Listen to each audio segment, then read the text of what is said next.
Après 24 heures de garde, une tache de café sur son uniforme et les yeux lourds de sommeil, elle est montée dans la mauvaise voiture. Il la regardait comme si elle souillait l'air qu'il respirait.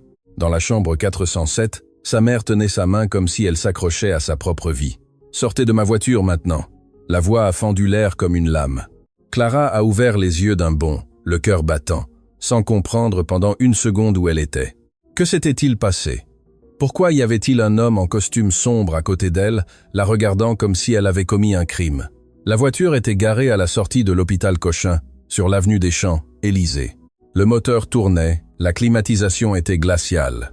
Et cet homme, Léonard Mercier, 38 ans, la mâchoire tendue, les yeux bruns d'une froideur qu'elle n'avait jamais vue sur aucun visage. Le bras tendu pointant vers la porte, comme on se débarrasse de quelque chose qui ne devrait pas être là. Clara cligna une fois, 2 fois. Le stéthoscope pendait encore à son cou, son sac à dos sur les genoux, la tache de café sur l'uniforme vert qu'elle n'avait même pas eu le temps de changer entre 2 gardes. 24 heures dans cet hôpital, 24 heures de pression, de couloir, de décision, de tenir la main de ceux qui avaient peur de ne pas se réveiller le lendemain. Et maintenant, elle était là dans la mauvaise voiture, avec un homme qui la regardait, comme si elle était invisible, du mauvais genre. Invisible, du genre qui dérange, qui occupe un espace qui n'est pas le sien, qui doit être retiré avant de causer plus de dégâts. Moi, commença-t-elle, la voix rauque de fatigue. J'ai cru que c'était l'application que j'avais appelée. Excusez-moi, je vais. Vous avez envahi un véhicule privé. Léonard ne baissa pas le ton. Il n'y avait pas de rage explosive. Il y avait quelque chose de pire. Du mépris, contrôlé, mesuré, servi froid. Je ne sais pas comment vous avez pu confondre une voiture privée avec une application, mais ce n'est pas mon problème. Ce qui est mon problème, c'est que je dois partir d'ici tout de suite, et vous êtes assise sur mon siège. Dehors, le portier de l'hôpital Cochin, un homme d'une 50aine d'années nommé Monsieur Gérard, qui connaissait Clara par son nom, qui savait qu'elle prenait son café sans sucre, et qui demandait toujours des nouvelles de sa fille quand ils se croisaient dans le couloir. Il s'est arrêté, à regarder. Non pas parce qu'il le voulait, mais parce que la voix de Léonard portait ce genre d'autorité qui fait s'arrêter les gens sans qu'ils s'en rendent compte. Une VTC qui attendait dans la file a klaxonné une fois, puis 2. La circulation des champs, Élysée n'avait pas de patience pour la cérémonie. Clara sentit la chaleur monter à son visage. Ce n'était pas de la honte. C'était quelque chose de plus profond, de plus ancien. Ce sentiment d'être considéré comme moins, de voir sa fatigue ignorée, de voir ses 24 heures de service traitées comme insignifiantes face à 2 minutes d'inconvénient de la part de quelqu'un qui n'avait jamais passé une nuit entière debout à prendre soin d'une autre personne. Elle respira profondément, prit son sac à dos, le mit calmement sur son épaule et, avant d'ouvrir la porte, le regarda. Non pas avec colère, non pas avec des larmes, mais avec ce regard direct et clair que seule celle qui a appris à rester debout quand tout pèse peut soutenir. C'était une erreur, dit-elle d'une voix ferme et basse. Je ne vais pas m'excuser d'être fatiguée. Et elle sortit. La porte se referma avec un claquement sec. Elle ne claqua pas. Ce ne fut pas dramatique. Ce fut pire. Ce fut digne. Et la dignité, à ce moment-là, pesa plus lourd que toute réponse qu'elle aurait pu donner. Monsieur Gérard regardait toujours. Quand Clara passa devant lui en direction du trottoir, il ouvrit la bouche comme pour dire quelque chose. Elle secoua légèrement la tête. Pas maintenant. Et continua à marcher, les pas fermes sur le béton chaud de Paris, la ville bruyante et indifférente autour d'elle, comme elle l'avait toujours été, comme elle le serait toujours. Dans la voiture, Léonard frappa la paume de sa main sur le dossier du siège avant. « On y va, Marc. » Le chauffeur. Marc, 45 ans, discret comme tout bon professionnel qui apprend à ne pas exister pendant les conversations du patron, engagea la marche sans dire un mot, mais ses yeux apparurent une seconde dans le rétroviseur, non par inadvertance, mais par humanité involontaire. Léonard ne vit ou ne voulut pas voir. Il regardait son portable. 4 appels manqués du numéro enregistré comme Clinique Saint-Benoît, mère privée. Son estomac se serra d'une manière qui n'avait rien à voir avec ce qui s'était passé 30 secondes auparavant. Cela avait à voir avec ce qui s'était passé 3 jours plus tôt, quand les médecins l'avaient appelé dans une petite pièce silencieuse et avaient utilisé des mots qu'il n'avait pas encore réussi à organiser dans sa tête. Sa mère, Madame Louise Mercier, 67 ans, était hospitalisée depuis 11 jours, et son état empirait. Clara trouva le bon VTC, 2 pâtés de maison plus loin. Elle monta, jeta son sac à dos sur le siège, appuya sa tête contre la vitre froide et ferma les yeux. Elle ne pleura pas. C'était le détail que personne ne comprenait à son sujet. Clara Dubois, 34 ans, infirmière avec 8 ans d'expérience en réanimation, ne pleurait devant personne, non pas parce qu'elle ne ressentait rien, mais parce qu'elle avait appris dès sa première année de profession que certaines douleurs ont besoin d'un espace privé pour exister, et que le couloir d'un hôpital, le siège d'une voiture ou le trottoir d'une avenue animée n'était pas cet endroit. Ce qu'elle ressentait tandis que Paris défilait par la fenêtre sous forme de lumière et d'ombre et de klaxons, était un mélange qu'elle connaissait bien, injustice et fatigue. Ce n'étaient pas des nouveautés, c'étaient de vieilles compagnes. Elle était entrée dans cette profession en sachant qu'elle serait invisible la plupart du temps, que les gens l'appelleraient quand ils auraient besoin et regarderaient à travers elle quand ils n'en auraient plus besoin. Elle avait appris à trouver la valeur de son travail, non pas dans une reconnaissance externe, mais dans les petits moments réels, la main d'un patient serrant la sienne au milieu de la nuit, le sourire de quelqu'un qui était arrivé avec peur et repartait avec espoir.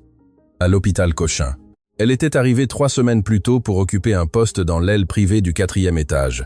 Et en 3 semaines, elle était devenue particulièrement proche d'une patiente de la chambre 407, Madame Louise.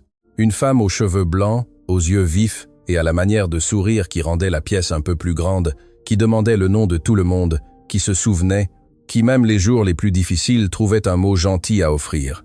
Clara ne savait pas à ce moment-là dans le VTC, alors qu'elle essayait de ne pas penser à l'homme de la voiture, que Madame Louise avait un fils. Elle ne connaissait pas son nom. Elle ne savait pas à quoi il ressemblait. Elle savait seulement qu'elle l'attendait tous les jours et que tous les jours il n'arrivait pas à l'heure. Il arrivait tard et partait tôt, et Madame Louise ne se plaignait jamais. Elle regardait juste la porte avec ce sourire de celle qui a appris à transformer l'absence en attente. Il a beaucoup à faire, Madame Louise avait dit une fois, pendant que Clara ajustait le sérum sur le support. Il a toujours eu beaucoup à faire. Depuis qu'il est petit, il a tout porté seul. Mais son cœur est bon, ma fille. Il est juste enterré sous beaucoup de choses lourdes. Clara avait souri. Elle avait pensé, toutes les mères disent ça. Elle avait pensé, ce n'est pas ma place de juger. Et elle avait continué son travail comme elle le faisait toujours, avec soin, avec présence, avec cette attention silencieuse qui fait la différence même quand personne ne regarde. Cette nuit-là, Clara est arrivée à son appartement dans le 19e arrondissement de Paris, a pris une douche, a réchauffé une soupe qu'il restait, et s'est assise à la table de la cuisine avec son uniforme propre, plié sur la chaise à côté, prêt pour la garde du lendemain, car elle avait déjà appris que le vrai repos commence quand on arrête de tout remettre à plus tard.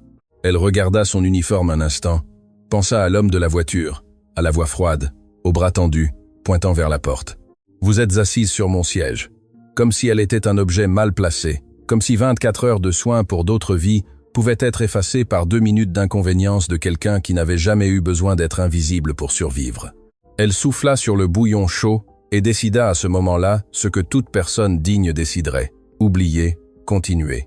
Demain serait un autre jour, une autre garde, d'autres patients qui avaient besoin d'elle entière, non brisés par les souvenirs d'étrangers arrogants dans des voitures de luxe. Ce qu'elle ignorait, et que le destin avait déjà décidé, avec cette cruauté silencieuse que seule la vraie vie peut orchestrer, c'est qu'oublier ne serait pas une option. Car le lendemain, quand elle poussa la porte de la chambre 407, avec le dossier médical à la main et le sourire déjà formé pour Madame Louise, homme debout à côté de la fenêtre, de dos, costume sombre, épaules tendues comme celui qui porte le monde sans demander d'aide. Et quand il se retourna, quand ses yeux bruns et froids rencontrèrent les siens, la reconnaissance fut simultanée, brutale et absolument sans issue. C'était lui, l'homme de la voiture. Et pour la première fois depuis la nuit précédente, le visage de Léonard Mercier perdit pendant une fraction de seconde toute son armure.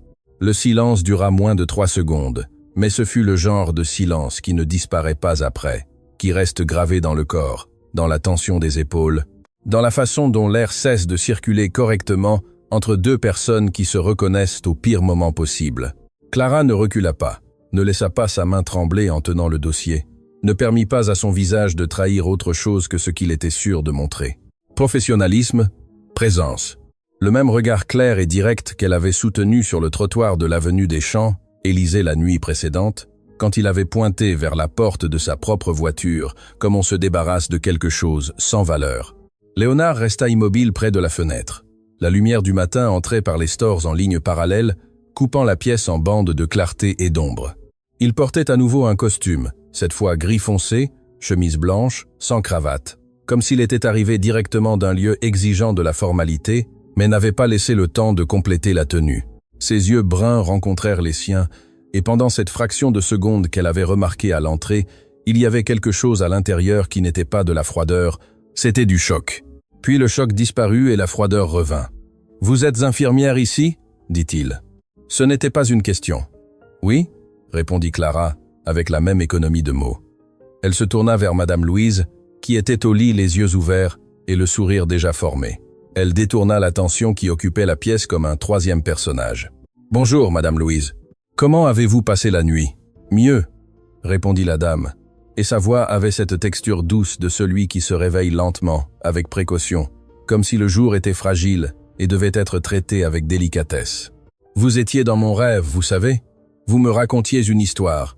Je ne me souviens plus laquelle, mais elle était bonne. » Clara sourit sincèrement, car avec Madame Louise, il était impossible de ne pas sourire sincèrement. « Alors c'était un bon rêve, dit-elle. » Et elle commença à vérifier les signes vitaux avec les mouvements précis et tranquilles de quelqu'un qui fait cela depuis des années, qui a appris que la vitesse des gestes interfère avec l'anxiété du patient. Léonard observait, debout et immobile, avec cette posture d'homme habitué à contrôler les ambiances et qui, à ce moment-là, réalisait qu'il ne contrôlait rien. « Léonard » appela Madame Louise, en tournant la tête vers son fils. « Tu connais Clara ? C'est la meilleure infirmière de cet étage. » demande à n'importe qui. « Nous nous sommes déjà croisés, » dit-il. Sa voix était neutre, mesurée. Clara ne leva pas les yeux de son dossier. « Croisés où ?» demanda Madame Louise avec cette curiosité authentique de celle qui croit encore que les coïncidences sont des cadeaux. « À la sortie de l'hôpital. » Clara répondit avant qu'il n'ait besoin de le faire.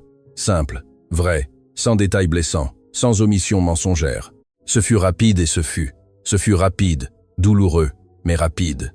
Madame Louise acquiesça comme si cela avait tout son sens et sourit de nouveau à son fils avec cet amour patient et inébranlable que seules les mères, qui ont beaucoup pardonné, peuvent soutenir. « Elle a des mains qui guérissent, mon fils. Vraiment ? Quand elle me prend la main, je me calme. Tu y crois ?» Léonard ne répondit pas, mais ses yeux se posèrent sur les mains de Clara, qui à ce moment-là notait quelque chose dans le dossier. Ferme, sans hésitation, et y restèrent une seconde de plus qu'elle n'aurait dû. Il quitta la chambre 20 minutes plus tard, lorsque le médecin responsable du cas arriva pour la visite matinale. Clara resta comme le protocole l'exigeait pour suivre la consultation, noter les orientations et s'assurer que Madame Louise comprenait chaque information sans être effrayée par le vocabulaire technique que les médecins oubliaient parfois de traduire. Le docteur, François Bernard, 52 ans, chef de service de l'aile privée du 4e étage, un homme au discours direct et aux gestes économes, examina la patiente avec attention, posa les questions d'usage et demanda ensuite à parler avec le membre de la famille responsable dans le couloir. Clara resta avec Madame Louise. La dame attendit que la porte se referme et la regarda alors avec ses yeux qui en voyaient trop. « Il vous a maltraité, n'est-ce pas ?» Clara leva les yeux, rencontra les siens. « Madame Louise, je connais mon fils, » dit la dame, sans accusation, sans drame, avec cette tristesse douce de celle qui a accepté une vérité difficile depuis longtemps. Quand il a peur, il se durcit. Il a toujours été comme ça. Depuis ses 8 ans, quand son père est parti et qu'il a décidé qu'il ne laisserait plus jamais rien s'approcher de trop près. Clara resta silencieuse. Il n'est pas méchant. Madame Louise continua. C'est un homme qui a appris à utiliser la dureté comme bouclier.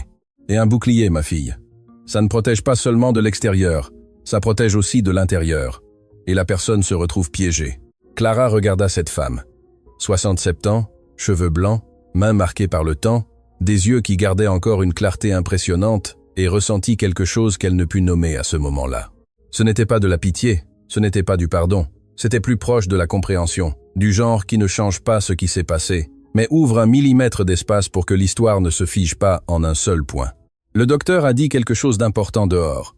Clara changea de sujet avec douceur, car c'était ce que la situation demandait. « J'ai besoin que vous vous reposiez davantage l'après-midi, sans longue visite, sans agitation. » Madame Louise acquiesça, mais retint la main de Clara avant qu'elle ne s'éloigne. « Vous allez continuer à prendre soin de moi ?»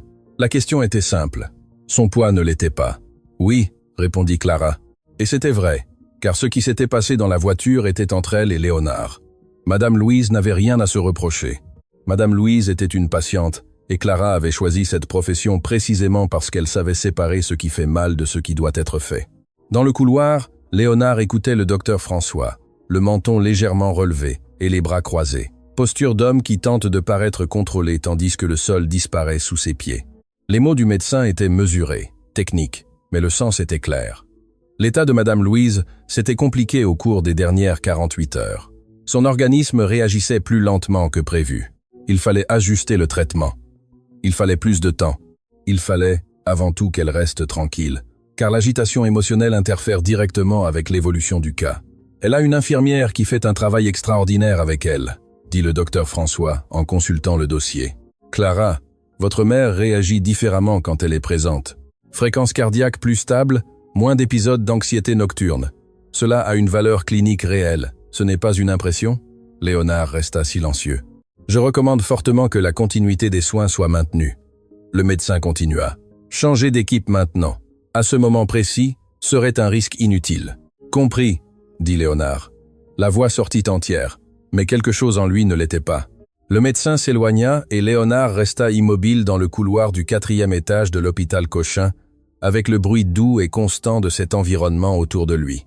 Des pas, des chariots, des voix basses, le son spécifique d'un lieu où la vie et la peur partagent le même espace. Et pour la première fois depuis longtemps, il ne savait pas quoi faire de ses propres mains. Il regarda la porte fermée de la chambre 407. De l'autre côté, il savait. Clara Dubois s'occupait de sa mère, avec ces mains que Madame Louise avait décrites, avec cette présence que le médecin avait exprimée en termes cliniques froids, mais qui, traduite, signifiait une chose très simple. Elle était importante pour le rétablissement de sa mère, d'une manière que lui, avec tout l'argent et tout le pouvoir qu'il possédait, ne pouvait reproduire. Et il l'avait chassée de sa voiture comme si elle n'était personne. La conscience de cela ne vint pas comme un éclair. Elle vint lentement, de la manière la plus inconfortable, comme de l'eau froide, montant le long des pieds que l'on perçoit avant de pouvoir bouger. Il pivota sur ses talons et se dirigea vers l'ascenseur. Il avait besoin d'air, il avait besoin de distance, il avait besoin d'un endroit où il n'y aurait ni dossiers médicaux, ni couloirs blancs, ni regards de femmes qui supportaient leur propre poids sans demander l'aide de personne. L'après-midi, quand Léonard revint à la chambre 407, Clara n'était plus là. Madame Louise dormait. La chambre était parfaitement en ordre. L'oreiller ajusté, la fenêtre entr'ouverte juste ce qu'il fallait, un petit mot sur la table de chevet de l'écriture de Clara. Médicament de 18 heures. Ne pas oublier. Bon après-midi, Madame Louise. Léonard prit le billet, le lut 2 fois, écriture ferme, sans fioriture, direct. Il plia le papier et le remit sur la table avec un soin qui n'était pas son habitude et qu'il n'aurait pas su expliquer si on lui avait posé la question. Il resta longtemps à regarder sa mère endormie, le visage qui avait vieilli pendant qu'il était occupé à construire des empires, les mains qui lui avaient préparé son café le matin et qui maintenant reposaient sur le drap blanc avec une fragilité qu'il n'était pas prêt à affronter. Quand elle me prend la main, je me calme. Il ferma les yeux. Et pour la première fois depuis son arrivée à l'hôpital, Léonard Mercier n'était en colère contre rien ni personne. Il était simplement honteux. Ce qui était, il le découvrait à ce moment-là, bien pire. Ce qu'il ignorait encore, ce qui ne deviendrait clair que le lendemain, quand il arriverait plus tôt que d'habitude et entendrait la conversation qu'il n'aurait pas dû entendre, c'est que Clara avait demandé à la coordination des soins infirmiers une information sur le remaniement de l'équipe. Pas un transfert, pas encore, mais une consultation silencieuse, professionnelle, du genre que les gens font quand ils n'ont pas encore décidé, mais savent déjà qu'ils pourraient avoir besoin d'une porte de sortie. Et si elle partait, si elle quittait la chambre 407 pour quelque raison que ce soit, le médecin avait été clair. Ce serait un risque que l'état actuel de Madame Louise ne pourrait absorber sans conséquence. Le destin, dans cet hôpital au cœur de Paris, avait tendu un piège parfait, et Léonard Mercier se trouvait exactement au centre, ignorant encore l'ampleur de ce qu'il avait fait. La coordinatrice des soins infirmiers de l'hôpital Cochin s'appelait Renata Dupont, 51 ans, cheveux courts, lunettes à monture fine, et une façon de parler qui ne laissait aucun doute sur qui commandait à cet étage. Elle avait bâti sa réputation en 23 ans de gestion hospitalière, étant exactement le type de professionnel qui ne pliait devant personne, ni devant le médecin-chef, ni devant le membre de la famille du patient, ni devant l'homme en costume chair qui apparaissait à la porte de son bureau sans rendez-vous. Léonard apparut sans rendez-vous. C'était mardi matin. Clara n'était pas encore arrivée pour sa garde. Le couloir du 4e étage était à son rythme habituel, animé, fonctionnel. Ce bruit de fond spécifique qui mêle pas rapide et voix basse au son constant des équipements qui ne s'arrêtent jamais. Renata leva les yeux de l'écran quand il entra. Elle ne se leva pas. Monsieur Mercier, dit-elle sur le ton de celle qui avait déjà été prévenue de sa venue par le personnel de l'accueil. En quoi puis-je vous aider? Léonard referma la porte derrière lui, s'assit sur la chaise devant le bureau sans y être invité, un geste automatique d'homme qui attend rarement la permission d'occuper l'espace. Je veux m'assurer que l'infirmière responsable du cas de ma mère reste dans la chambre 407, dit-il directement. J'ai appris qu'une demande de remaniement était ouverte. Je veux que cela soit clos. Renata ôta ses lunettes, les posa sur le bureau, le regarda avec la tranquillité de celle qui a déjà vu ce film. Vous me demandez d'interférer dans une décision qui appartient à l'infirmière. Je demande que le cas soit traité avec la priorité qu'il mérite. Léonard répondit. Sa voix était contrôlée, mais quelque chose sous le contrôle transpirait par les bords. Ma mère est dans un moment délicat. Le docteur François a été clair sur l'importance de la continuité des soins. S'il y a quelque chose qui peut être fait pour garantir cette continuité, je veux que ce soit fait. Je comprends votre préoccupation, dit Renata. Et le docteur François a raison sur l'importance de la continuité. Mais ce que vous décrivez n'est pas une décision administrative. C'est une décision personnelle, d'une professionnelle. Et cette décision n'est pas de mon ressort d'interférer, ni du vôtre. Léonard se pencha légèrement en avant. Je suis le responsable financier de l'hospitalisation de ma mère. Je paye pour l'aile privée de cet hôpital. Cela vous garantit les meilleurs soins disponibles. Renata l'interrompit avec une fermeté si polie qu'il était presque impossible de répliquer. Cela ne vous garantit pas le droit de décider qui travaille et où. Mon équipe n'est pas un service personnalisé contracté par la famille. Ce sont des professionnels avec autonomie, avec des droits et des décisions que je respecte, même quand cela ne me convient pas. Le silence qui s'installa dura quelques secondes. Léonard se leva, boutonna son veston d'un geste mécanique, regarda Renata avec cette expression d'homme qui n'est pas habitué à quitter une pièce sans avoir obtenu ce qu'il était venu chercher. « S'il y a une mise à jour sur l'état de ma mère, dit-il, je veux être prévenu immédiatement. »« Comme toujours, » répondit Renata, et elle avait déjà remis ses lunettes. Il sortit, et Renata resta à regarder la porte fermée un instant, non pas avec colère, mais avec cette expression de celle qui venait de confirmer un vieux soupçon sur un certain type de personne. Clara est arrivée à l'hôpital 40 minutes plus tard, est entrée par la porte latérale, comme toujours, a changé son uniforme dans les vestiaires du 3e étage et est montée par l'escalier. Vieille habitude. Du temps où l'ascenseur de l'hôpital précédent, où elle avait travaillé, était toujours en panne, et elle avait simplement intégré l'escalier comme partie du rituel d'arrivée. Monsieur Gérard se trouvait au poste de contrôle du rez-de-chaussée quand elle passa. Il l'appela par son nom, Clara. Elle s'arrêta, recula de 2 pas. Le portier avait une expression différente de l'ordinaire. Ce n'était pas celle de l'homme qui demande des nouvelles de sa fille et commente le temps. C'était l'expression de celui qui a gardé quelque chose et pèse le pour et le contre de le révéler. « Cet homme de la voiture », dit-il en baissant la voix. Il était ici tôt ce matin et monté au 4e étage. Il y est resté environ 20 minutes avant de redescendre. Clara resta silencieuse. « Je ne sais pas ce qu'il est allé faire. » Monsieur Gérard continua. « Mais j'ai pensé que tu devrais savoir, parce qu'ici, on prend soin les uns des autres. » C'était une phrase simple, du genre qui n'a pas besoin d'explication pour aller au fond. « Merci, monsieur Gérard, » dit-elle. Il acquiesça et retourna à son poste.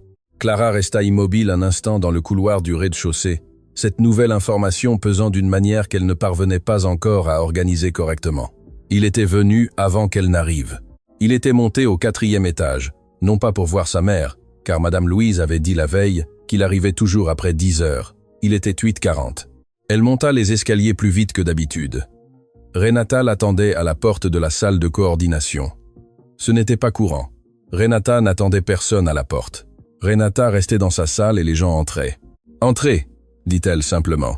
Clara entra, s'assit, regarda la coordinatrice avec cette attention calme, de celle qui a déjà appris que la mauvaise nouvelle ne devient pas plus petite si on s'y prépare trop. « Le membre de la famille de la chambre 407 est venu ici, » dit Renata sans détour. « Il a demandé à garantir votre maintien dans le dossier en utilisant l'argument financier. » Clara ferma les yeux une demi-seconde. « J'ai dit non. » Renata continua. « J'ai clairement indiqué que votre décision était la vôtre et que personne n'interférait là-dedans. Mais j'ai pensé que vous deviez le savoir, car vous avez le droit de savoir ce qui se passe autour de votre propre nom. »« Merci, » dit Clara. Sa voix sortit entière, mais il y avait quelque chose en dessous qui ne l'était pas. La consultation de remaniement que vous avez ouverte. Renata posa ses mains sur la table. J'ai besoin d'une réponse avant demain. Non pas parce que je vous mets la pression, mais parce que j'ai une autre professionnelle qui attend l'affectation et je ne peux pas laisser le processus ouvert plus longtemps. Clara acquiesça. Je comprends. Vous savez ce qui est en jeu cliniquement, dit Renata. Ce n'était pas une menace, c'était un fait. Le docteur François a été clair. Je ne vous dis pas ça pour vous retenir. Je vous dis ça parce que vous êtes le type de professionnel qui prend des décisions avec des informations complètes, pas avec la moitié d'entre elles. Clara regarda ses propres mains un instant, les mêmes mains que Madame Louise avait décrites, les mêmes mains que le docteur. François avait placé en termes cliniques les mêmes mains que Léonard Mercier avait tenté, sans le savoir, d'utiliser comme monnaie d'échange dans une pièce qui n'était pas la sienne. « À demain !» dit-elle et sortit. Le couloir du 4e étage était plus silencieux que d'habitude quand Clara passa la porte de la chambre 407. Madame Louise était éveillée, mais il y avait quelque chose de différent. La dame regardait par la fenêtre, les mains immobiles sur le drap, sans le sourire habituel de celle qui accueille bien tout arrivé. « Bonjour !» dit Clara avec sa légèreté habituelle. Madame Louise tourna la tête, le sourire vint, mais prit une seconde de plus pour arriver. « Bonjour, ma fille !» Clara commença la vérification de routine, tension, température, notes dans le dossier, mais ses yeux ne cessaient de lire le visage de la patiente. « Vous avez bien dormi ?»« Plus ou moins. » Madame Louise répondit. Et puis, après une pause, « Léonard est venu tôt. »« Avant votre arrivée. » Clara ne s'interrompit pas. « Je sais. » dit-elle avec neutralité. « Il m'a regardé dormir pendant un long moment. » La dame continua, la voix basse, pensive. Quand j'ai ouvert les yeux, il a détourné le regard, a fait cette tête de celui qui vérifiait juste son téléphone. Elle donna un sourire triste et éternel à la fois. Il a toujours fait ça depuis qu'il était enfant. Quand il avait peur, il faisait semblant d'être occupé. Clara termina ses notes. « Madame Louise, » dit-elle avec une sincère précaution, « vous avez besoin d'une journée tranquille aujourd'hui, sans longue visite, sans conversation fatigante. » Le docteur. François a été très précis là-dessus. La dame acquiesça, mais retint le poignet de Clara avant qu'elle ne s'éloigne. Pas la main, le poignet, comme quelqu'un qui retient non la personne, mais le temps. « Vous allez rester ici ?» Les 4 mots tombèrent dans la chambre avec un poids que Clara n'avait pas prévu. Elle regarda cette femme, ses yeux qui en savaient plus qu'ils ne disaient, cette question qui ne portait pas sur le planning de travail, mais sur la présence, sur la continuité, sur la différence entre être et apparaître.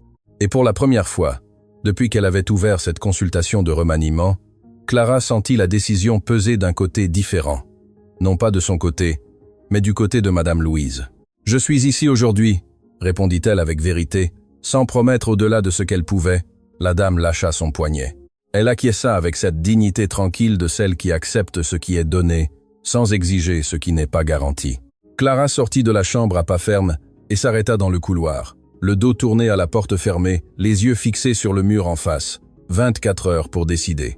Rester signifiait continuer au même étage que l'homme qui avait détruit en 2 minutes de froideur quelque chose qu'elle avait construit avec des années de dignité. Partir signifiait laisser une femme de 67 ans, qui n'avait rien fait d'autre que tenir sa main comme on s'accroche à sa propre vie, sans le seul visage qui la calmait quand la nuit devenait trop lourde.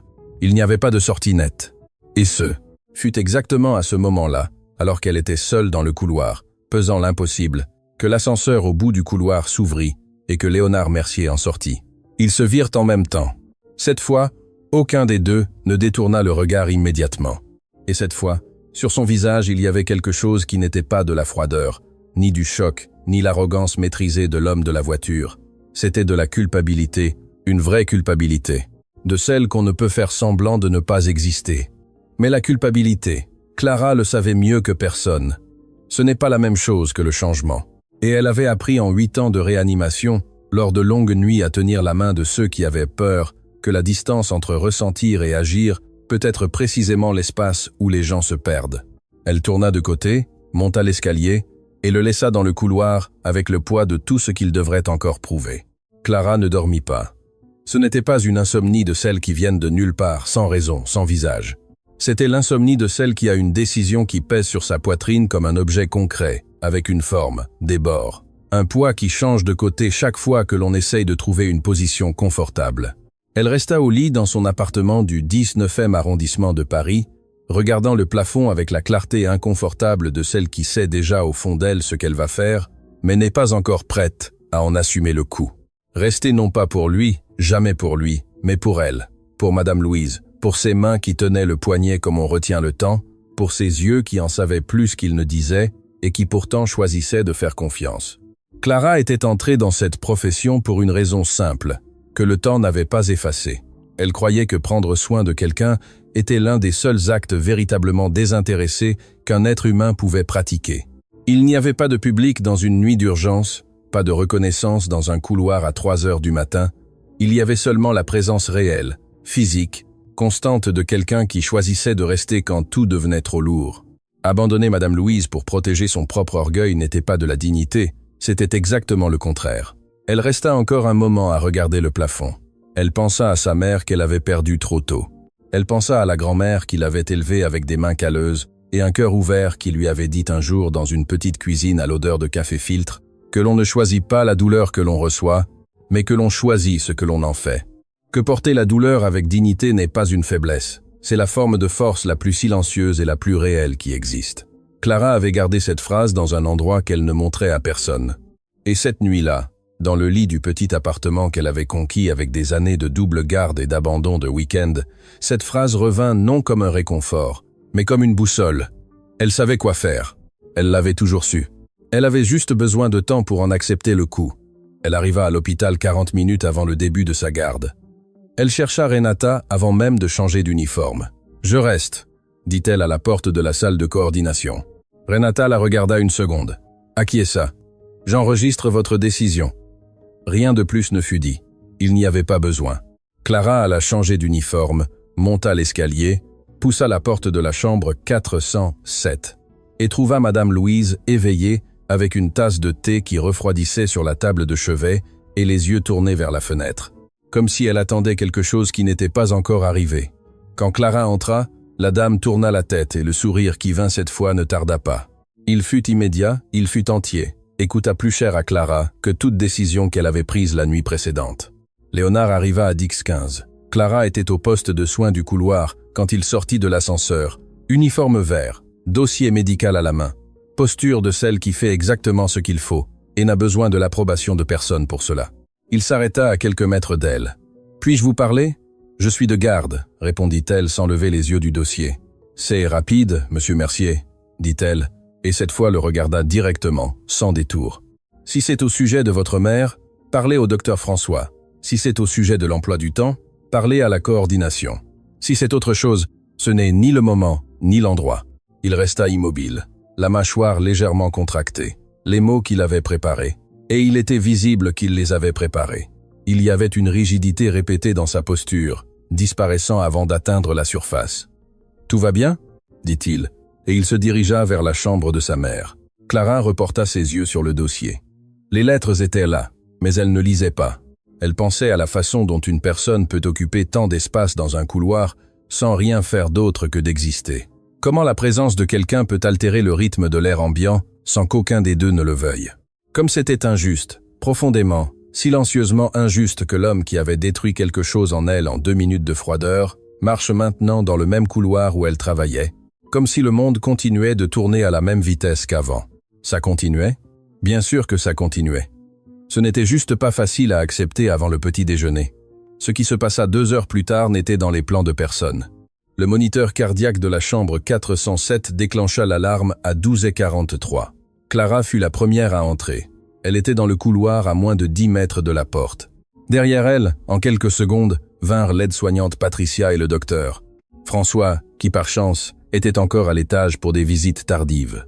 Madame Louise était consciente, mais son visage avait perdu sa couleur, et elle avait une difficulté à respirer qui n'était pas là le matin, un effort visible, comme si l'air était plus lourd qu'il ne devait l'être. « Madame Louise », dit Clara avec la voix qu'elle utilisait dans ces situations, ferme, proche, sans alarme. « Je suis là. Regardez-moi. » La dame regarda. Ses yeux étaient effrayés. Pas du genre de terreur qui paralyse, mais du genre silencieux de celle qui perçoit que son propre corps fait quelque chose sans demander la permission. « Je me sens bizarre », dit Madame Louise, la voix plus faible que d'habitude. « Je sais, je suis là. Vous pouvez respirer lentement. » Le docteur. François prit le protocole en main. Clara resta aux côtés de Madame Louise, lui tenant la main, remplissant la fonction que le médecin et tous les instruments de la chambre ne pouvaient remplir seuls, faire en sorte que cette femme sente qu'elle ne traversait pas cela sans compagnie.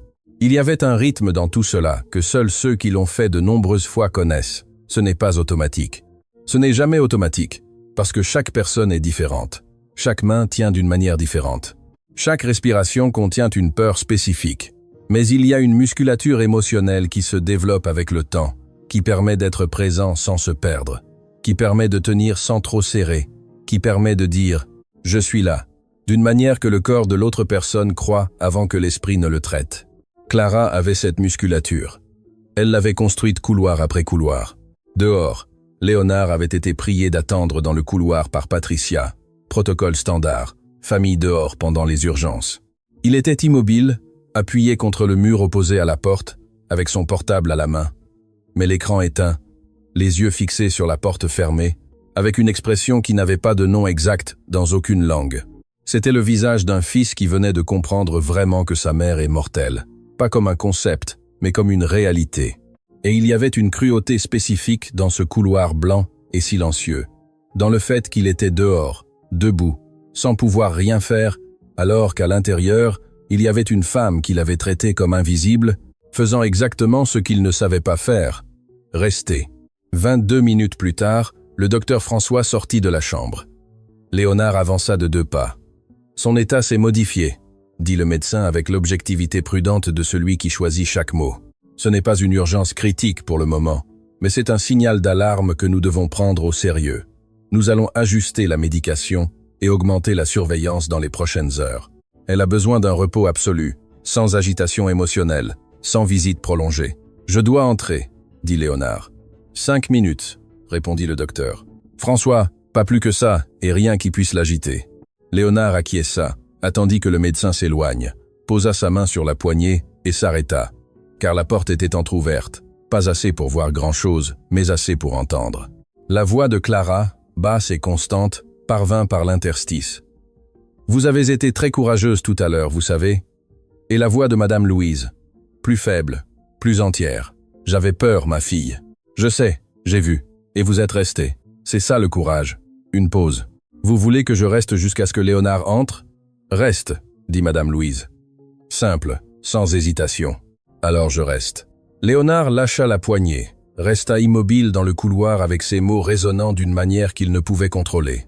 Non, les mots de Clara, ceux de sa mère. J'avais peur, ma fille, ma fille.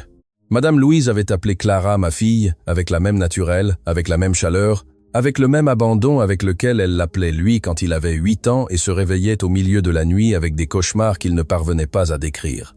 Et il y avait quelque chose là, dedans, pas de la jalousie, pas exactement, qui arriva à Léonard comme un miroir qu'il n'avait pas demandé et qu'il n'était pas prêt à affronter. Combien de nuits sa mère avait-elle passé dans cet hôpital avant son arrivée? Combien d'aubes avaient été traversées non pas par le fils, mais par une femme en uniforme vert avec un stéthoscope au cou qui restait parce qu'elle avait choisi de rester, non par obligation contractuelle, non par protocole, mais parce qu'elle était le genre de personne qui ne pouvait faire autrement. Combien de fois Madame Louise avait-elle regardé la porte, l'attendant, et avait trouvé Clara à la place? Il poussa doucement la porte. Clara leva les yeux, rencontra les siens, ne sortit pas immédiatement. Attendant une seconde, elle termina d'ajuster l'oreiller de Madame Louise d'un geste précis et doux. Lui dit quelque chose à voix basse qu'il ne put entendre et se leva ensuite. Elle passa devant lui pour sortir, et ce fut à ce moment-là, quand elle était à moins d'1 mètre, quand l'odeur de l'hôpital et du café qu'elle avait pris trop tôt se mêlait dans l'air de la petite chambre, que Léonard dit à voix basse, presque sans le vouloir. « Merci ». Clara s'arrêta, ne se retourna pas. Elle resta immobile, le dos tourné vers lui, pendant 2 secondes, qui pesèrent plus lourd que n'importe quel discours qu'il aurait pu préparer. Et puis elle sortit sans répondre, non par froideur, non par cruauté, mais parce que merci, à ce moment-là, n'était pas encore suffisant. Merci était la monnaie la plus facile à dépenser. Cela ne coûtait rien, ne prouvait rien, ne changeait rien de ce qui s'était passé sur le trottoir de l'avenue des Champs, Élysée, avec la circulation qui klaxonnait et le portier qui regardait, et elle qui sortait avec son sac à dos sur l'épaule et sa dignité intacte à l'extérieur et brisée à l'intérieur. Elle se rendit au poste de soins infirmiers, s'assit sur la chaise, ouvrit le dossier de Madame Louise et commença à enregistrer les soins avec une écriture ferme et régulière. Patricia, l'aide-soignante, 29 ans, cheveux attachés, yeux attentifs, arriva par derrière avec une tasse de café et la posa sur la table sans rien dire. Un geste de collègue du genre qui n'a pas besoin d'explication. Clara regarda la tasse, puis Patricia. « Merci. Tu es restée ?» dit Patricia à voix basse. « Tout le monde ici sait que tu es restée. Et tout le monde sait pourquoi. » Clara ne répondit pas, mais il y avait quelque chose sur son visage qui, pendant un très bref instant, laissa apparaître le poids réel de ce qu'elle portait. Ce n'était pas du regret pour la décision de rester. C'était la fatigue de devoir être forte à chaque instant, dans chaque couloir, devant tous les regards, sans jamais avoir un endroit sûr pour simplement s'arrêter, sans jamais pouvoir dire « Aujourd'hui, je n'y arrive pas », sans jamais. Avoir l'option d'être la personne qui a besoin de soins au lieu d'être toujours la personne qui soigne. Patricia resta un moment à côté d'elle, ne dit rien de plus, elle n'en avait pas besoin. Parfois, la plus grande forme de soin est simplement de ne pas partir. L'après-midi, alors que la garde de Clara touchait à sa fin, Renata apparut dans le couloir avec une expression qu'elle reconnut immédiatement. Mauvaise nouvelle administrative du genre bureaucratique, sans émotion, mais avec des conséquences réelles. « Je dois vous informer », dit Renata à voix basse, loin des autres oreilles. Avec l'aggravation de l'état de la patiente de la chambre 407, le protocole exige que le cas soit reclassifié. Cela signifie une supervision quotidienne du docteur, Françoise et, éventuellement, l'implication d'un deuxième spécialiste.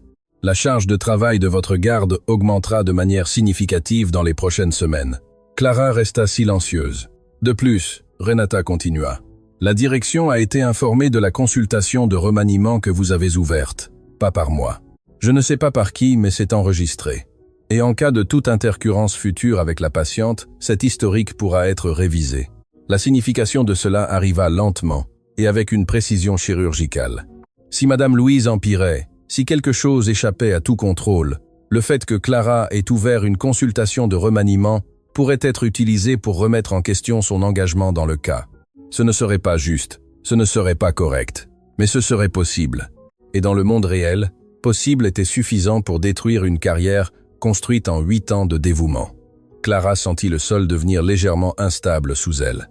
Pas le sol littéral, le sol qui est à l'intérieur des gens quand quelque chose de solide montre soudain une fissure qui n'était pas là le matin. Quelqu'un avait divulgué cette information à la direction et Clara savait, avec une certitude qui n'avait pas besoin de preuves, qui avait été à l'hôpital assez tôt pour avoir accès à ce type de données administratives qui était monté au 4e étage avant elle. Arrivé, qui avait tenté d'utiliser son influence pour résoudre ce que l'argent ne pouvait acheter et qui, ayant été refusé, avait laissé des traces qui menaçaient maintenant une carrière entière. Ce n'était pas de la malveillance calculée, elle le savait. C'était le genre de dommage que les personnes puissantes causent sans s'en rendre compte, parce qu'elles sont si habituées à déplacer des pièces qu'elles oublient que les pièces ont des noms, une histoire, 8 ans de garde de nuit et une grand-mère qui a enseigné que la dignité ne se négocie pas, mais le dommage était fait et elle devrait en subir les conséquences. D'une décision qui n'avait même pas été la sienne. « Je comprends », dit Clara à Renata. La voix sortit entière avec effort. « Si vous avez besoin de quoi que ce soit, » dit Renata. « Ma porte est ouverte. » Clara acquiesça. Elle attendit que Renata s'éloigne. Elle resta un instant seule dans le couloir, avec le bruit constant de l'hôpital autour d'elle et ce nouveau poids ajouté à tous les autres qu'elle portait déjà. Elle regarda la porte fermée de la chambre 407, le chemin entre où elle était et où elle devait arriver, et comprit que rester avait été la bonne décision, mais que le prix de faire ce qui est juste dans ce monde vient rarement avec une réduction. La bataille n'était pas terminée, elle avait seulement changé de forme, et elle était encore debout pour l'instant. La lettre était sur la table du bureau de coordination quand Clara est arrivée le lendemain matin. Ce n'était pas une enveloppe ordinaire, c'était le genre de document sur papier A en tête, avec un logo institutionnel en haut à gauche et un langage qui semble neutre, mais ne l'est pas.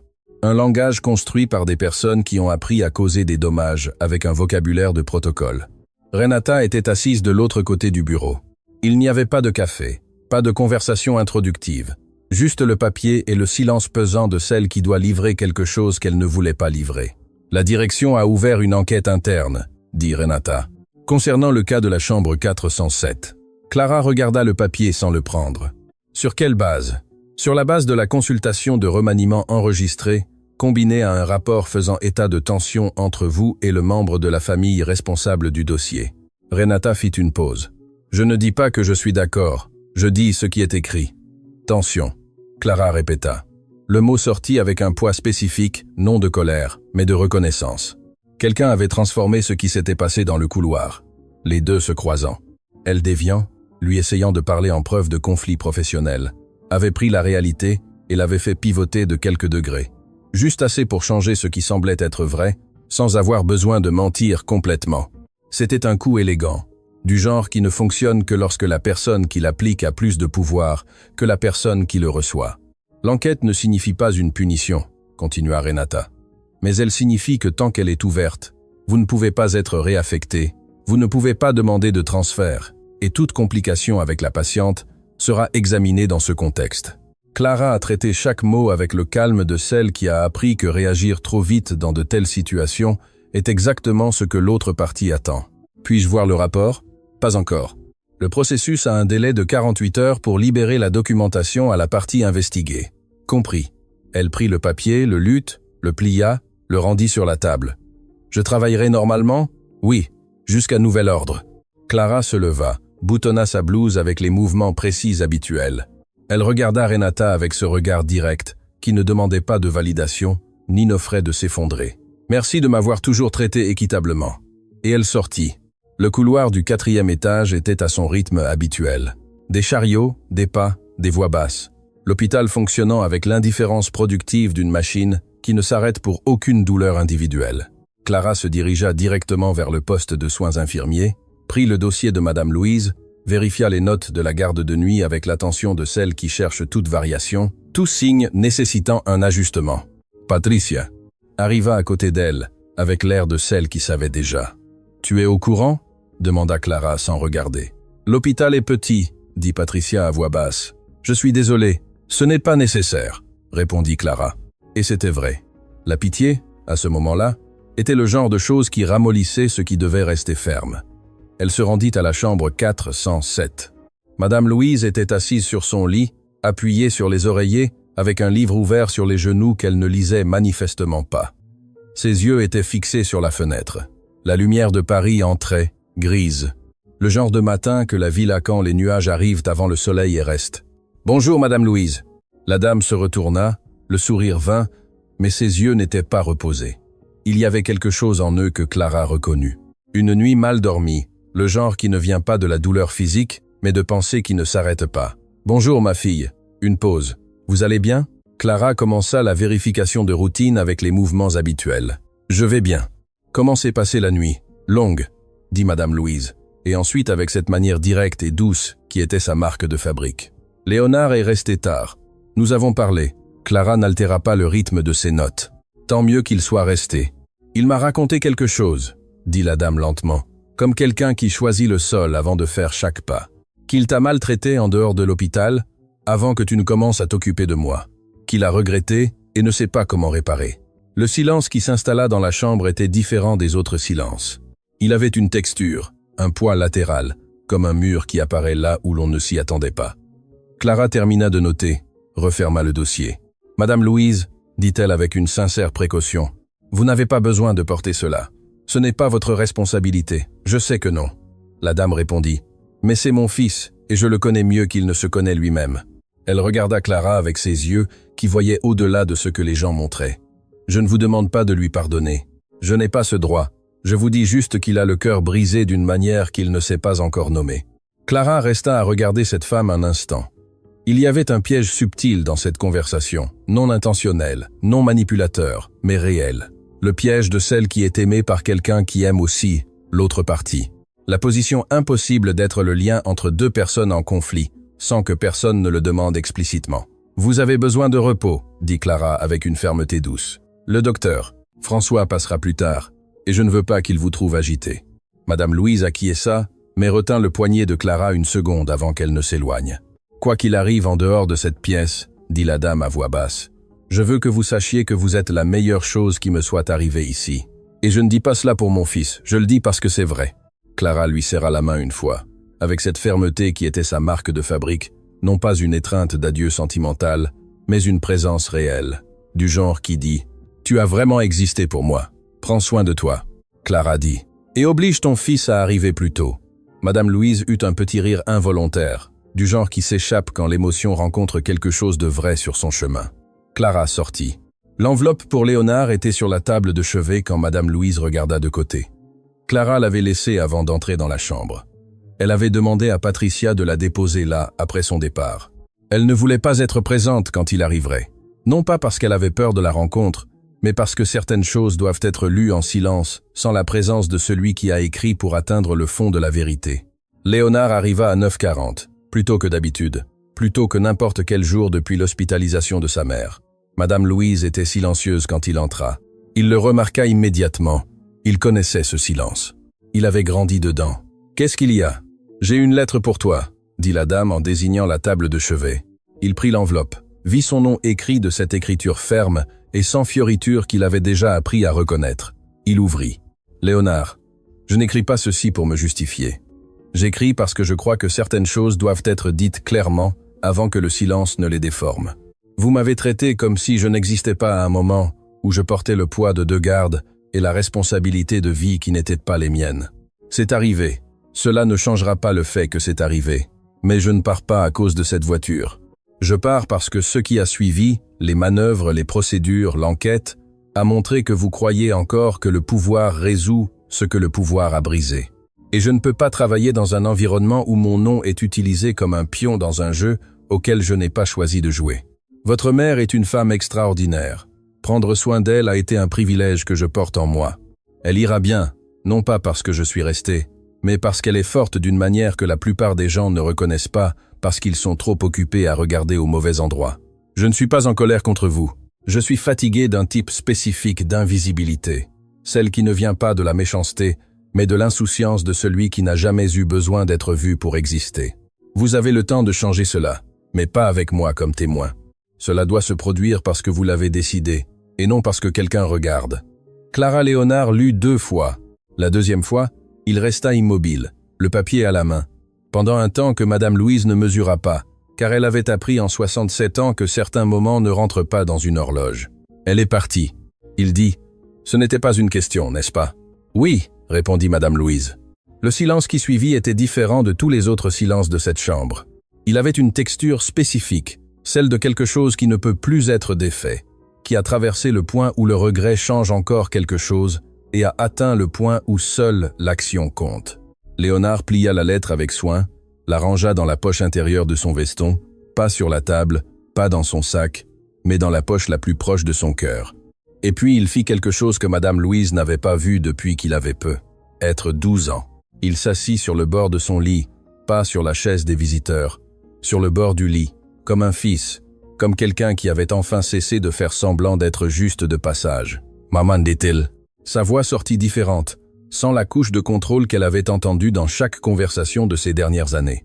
Quand papa est parti, j'ai décidé que je n'aurais jamais besoin de personne, que je construirais tout seul et que cela me protégerait. Madame Louise resta silencieuse, écoutant. J'ai construit. Il continua. Tout ce que je m'étais proposé, mais je l'ai fait en pensant que construire était la même chose que vivre. Et ce n'est pas le cas. Une longue pause. J'ai traité cette femme comme si elle était un obstacle et elle portait le monde sur ses épaules sans demander les applaudissements de personne. « Elle est comme ça, » dit Madame Louise à voix basse. « Je sais, » répondit Léonard maintenant. « Je sais. » Sa mère posa sa main sur la sienne. Elle ne dit rien car il n'y avait rien à dire que ce geste ne disait mieux. Ils restèrent ainsi un moment, mère et fils, dans une chambre d'hôpital à Paris, avec la ville bruyante dehors, et ce silence spécifique de celui qui a enfin cessé de fuir soi-même. Cet après-midi-là, Léonard se rendit au 2e étage de l'hôpital Cochin, pas pour trouver Clara. Il savait qu'elle n'était plus dans l'aile privée et ne la cherchait pas. Il se rendit au bureau du docteur Auguste Roussel.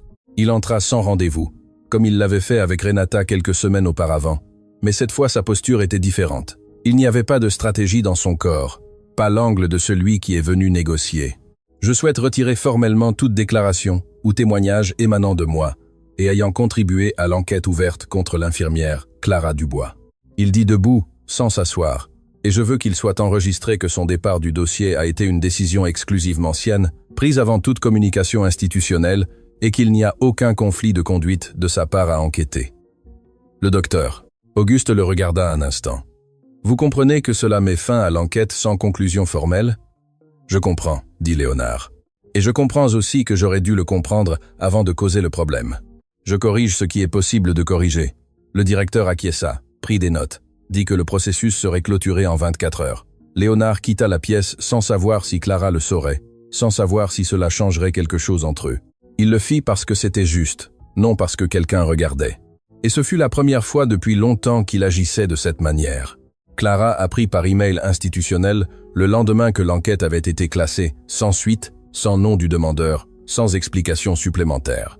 Elle resta un long moment à regarder l'écran, puis ferma l'ordinateur et alla travailler parce que la vie continuait, parce que le deuxième étage avait des patients qui avaient besoin d'elle, parce que clore une enquête injuste n'effaçait pas ce qui avait été fait. Cela montrait tout au plus que quelqu'un avait enfin compris la différence entre pouvoir et responsabilité. C'était quelque chose, ce n'était pas tout. Et Clara Dubois, 34 ans, 8 ans de réanimation, dignité intacte, savait mieux que personne que certaines histoires ont besoin de plus qu'un geste juste pour trouver la place où elles devraient arriver. Le temps dirait si c'était le début ou la fin. Pour l'instant, ce n'était qu'un pas de chaque côté. L'infirmière Sylvie était compétente. Clara le savait parce que Patricia l'avait commenté dans le couloir du deuxième étage, lors de l'une de ces conversations rapides entre les quarts de travail, qui portent plus d'informations qu'elle nie. Paresse. Sylvie était attentive, ponctuelle, techniquement sûre. Madame Louise était bien soignée. C'était ce qui importait. Clara se le répétait dans les moments où le couloir du deuxième étage devenait trop silencieux et que la pensée glissait vers le quatrième étage sans demander la permission. Le travail au deuxième étage était différent. Un rythme plus rapide, des cas plus variés, moins de temps pour ce genre de présence prolongée qu'elle avait développé avec Madame Louise. C'était bien, à sa manière. Cela exigeait d'elle une adaptation qui la maintenait suffisamment occupée pour ne pas rester immobile dans sa propre tête. Mais il y avait des moments. Il y avait toujours des moments. Léonard n'avait pas essayé de la contacter, n'avait pas paru au deuxième étage, n'avait pas envoyé de message. Elle ne savait même pas s'il avait son numéro et il n'avait clairement pas cherché à le découvrir. La clôture de l'enquête était arrivée par email institutionnel, sec et bureaucratique, sans nom, sans note personnelle. Elle avait compris son choix. Il avait fait ce qui était juste, sans l'utiliser comme monnaie d'échange, sans apparaître juste après, attendant de recevoir quelque chose en retour. Il avait agi, s'était éloigné et avait laissé son espace intact. C'était différent. C'était la première chose concrètement différente qu'il avait faite depuis la voiture. Clara ne transforma pas cela en espoir. Elle le transforma en données, une nouvelle information, sur un homme qu'elle apprenait encore à lire, non pas avec le cœur, mais avec la partie d'elle qui avait appris en 8 ans de réanimation que les gens montrent qui ils sont, non par ce qu'ils disent, mais par ce qu'ils font quand personne ne regarde. Madame Louise sortit de l'hôpital un mardi matin. Clara ne connaissait pas la date. Elle l'apprit par le système interne de l'hôpital lorsqu'elle mit à jour le tableau des patients au début de sa garde et vit la chambre 407 répertoriée comme disponible pour une nouvelle occupation. Nom précédent, Louise Mercier. Statut. Sortie de l'hôpital. Elle regarda cette ligne sur l'écran un instant, puis respira et alla travailler. L'appel arriva 3 jours plus tard. Un numéro inconnu. Elle n'avait pas l'habitude de répondre aux numéros inconnus pendant sa garde, mais il y avait quelque chose, un instinct sans explication rationnelle, qui la fit appuyer sur le bouton vert. Clara. La voix était celle de Madame Louise. Elle l'a reconnue avant le nom. Elle l'a reconnue à la texture, à la cadence, à cette manière spécifique de prononcer les syllabes avec soin, comme quelqu'un qui traite les mots comme quelque chose qui peut se briser si on le jette avec négligence. « Madame Louise », dit-elle. Et il y avait quelque chose dans sa propre voix qui n'était pas complètement sous contrôle. « J'ai demandé votre numéro à l'hôpital », dit la dame avec ce ton direct et doux qui était sa marque de fabrique. « J'espère que cela ne vous dérange pas. Cela ne me dérange pas. J'ai été libérée. Je suis à la maison. Une pause. Je voulais que vous le sachiez. » Clara ferma les yeux une seconde. « Quelle bonne nouvelle, dit-elle. » Et c'était la phrase la plus vraie qu'elle ait prononcée depuis des jours. « Vous avez beaucoup manqué, dit Madame Louise. Simple, sans drame. Je ne dis pas cela pour vous faire culpabiliser. Je dis cela parce que vous méritez de savoir que vous avez vraiment fait la différence. » Le genre de différence qui n'apparaît dans aucun document.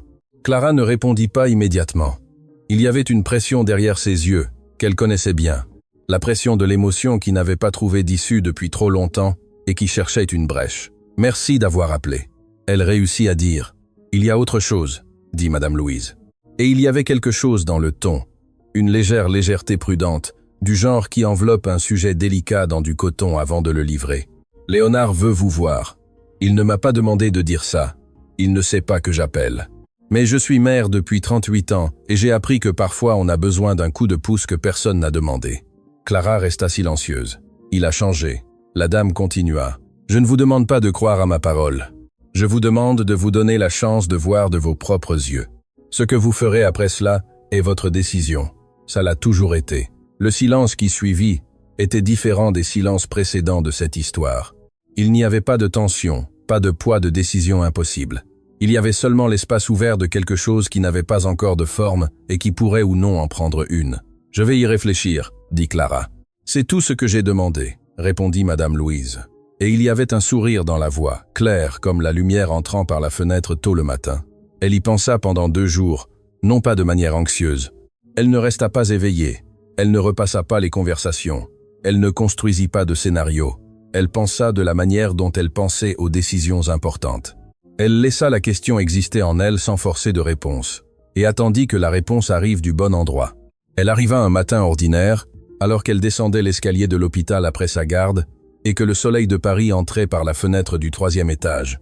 De cette manière spécifique que la ville a certains jours, dorée, chaude, complètement indifférente au fait que certaines personnes sont au milieu de quelque chose d'important. Elle s'arrêta sur la 3e marche et sut. Le café s'appelait « Le Petit Grain » et se trouvait à 2 pâtés de maison de l'hôpital Cochin. Le genre de petit endroit qui existe dans les interstices des grandes villes, avec 4 tables, une odeur de bois et de café fraîchement moulu, sans musique forte, sans précipitation. Clara arriva la première, commanda un café, s'assit face à la porte, elle avait choisi l'endroit, avait fixé l'heure, était arrivée la première. Non pas par anxiété, mais parce qu'elle voulait être installée dans l'espace avant qu'il n'arrive. C'était une distinction petite et absolument consciente. Léonard entra 3 minutes plus tard, sans costume, pantalon sombre, chemise simple, les cheveux moins coiffés que lors de toute rencontre précédente. Et il y avait quelque chose dans sa posture. Non pas les épaules tombantes, non pas le regard fuyant, mais une sorte d'ouverture dans sa façon d'occuper l'espace, qui était différente de tout ce qu'elle avait vu chez lui jusqu'alors. Il la vit, s'arrêta une seconde, marcha jusqu'à la table, s'assit de l'autre côté. Il ne commença pas par des excuses. Il ne commença pas par un discours préparé. Il commença par la seule chose qui restait quand tout le reste avait été dit, ou fait, ou tenté, et avait échoué. Merci d'être venu.